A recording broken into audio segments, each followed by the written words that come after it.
এইটা হচ্ছে এই পৃথিবীর সবচেয়ে বড় যাত্রীবাহী জাহাজ। এর ভিতরের জায়গা নিয়ে যদি আমরা চিন্তা করি তাহলে সেই যে দানবীয় টাইটানিক যেটা 1912 সালে নর্থ আটলান্টিকে ডুবে গিয়েছিল, সেই টাইটানিকের চাইতেও প্রায় 5 গুণ বিশাল হচ্ছে যে এই জাহাজটা। এবং আমরা যদি যাত্রী ধারণ ক্ষমতা নিয়ে চিন্তা করি যে কি পরিমাণ যাত্রী এটার ভিতরে জায়গা নেবে, তাহলে টাইটানিকের চাইতেও প্রায় 3 গুণ বেশি পরিমাণ যাত্রী এই জাহাজের ভিতর জায়গা নেয়। এটা হচ্ছে এই পৃথিবীর সবচেয়ে বিখ্যাত বিশাল এবং লাক্সারিয়াস সেই the icon of the C. এবং প্রায় $2 বিলিয়ন খরচ করে ফিনল্যান্ডের একটা কোম্পানি মায়ার তুর্কু, যেটা জাহাজ বিল্ডিং এর জন্য খুব বিখ্যাত, সেই কোম্পানিটা এই জাহাজটা তৈরি করেছে। তবে এই জাহাজটা তৈরি করেছে মূলত the royal Caribbean international company, যারা মূলত মার্কিন যুক্তরাষ্ট্রের ফ্লোরিডার মায়ামি থেকে শুরু করে ওই ক্যারিবিয়ান অঞ্চলগুলোর যে বিভিন্ন দ্বীপ এবং অসাধারণ সব ভ্রমণের জায়গা, সেই সমস্ত জায়গায় প্যাসেঞ্জার নিয়ে এই জাহাজটা ঘুরে বেড়ায়। এই জাহাজটা লম্বায় প্রায় 1200 ফিট এবং এর টোটাল ওজন হচ্ছে প্রায় 2.5 লক্ষ টন। যেখানে সেই যে দানবীয় টাইটানিক জাহাজ, সেইটার ওজন ছিল মাত্র 52,000 টন।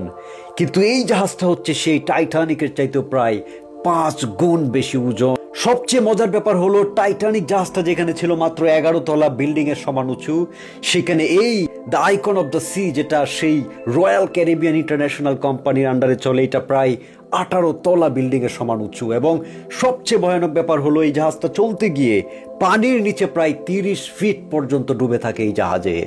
এই জাহাজটা প্রায় 7,500 প্যাসেঞ্জার এবং 2,500-এর মতো ক্রিউ এবং জাহাজটা যারা পরিচালনা করে সবকিছু মিলিয়ে প্রায় 1,000-এর মতো মানুষ ধারণ করতে পারে। এবং এই বিশাল পরিমাণ মানুষের থাকা, খাওয়া, পয়ঃনিষ্কাশন, রিল্যাক্স করা, এনজয় করা, খেলাধুলা করা, সব কিছু মিলিয়ে এক বিশাল কর্মযজ্ঞ চলে এই জাহাজের ভিতরে।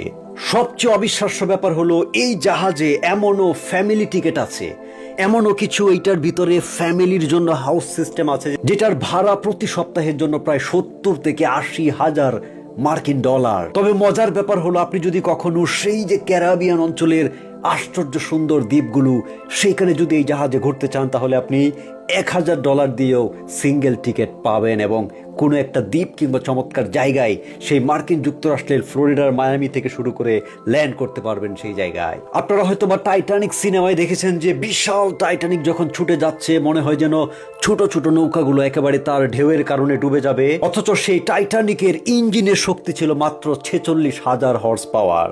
আর এই আইকন অফ দ্য সি গোটা ক্যারিবিয়ান সাগরের আশেপাশে দাপিয়ে বেড়ায় প্রায় 90,000 হর্স পাওয়ার ইঞ্জিনের শক্তি নিয়ে। শুধুমাত্র যাদের সামর্থ্য আছে তারাই যে জাহাজে ভ্রমণ করে তা নয়, এই জাহাজটা যখন কোনো বিশাল আইল্যান্ডের কাছে গিয়ে নোঙর করে, তখন হাজার হাজার মানুষ দূর থেকে এটাকে দেখার জন্য ছুটে আসে সেই সাগরের তীরে।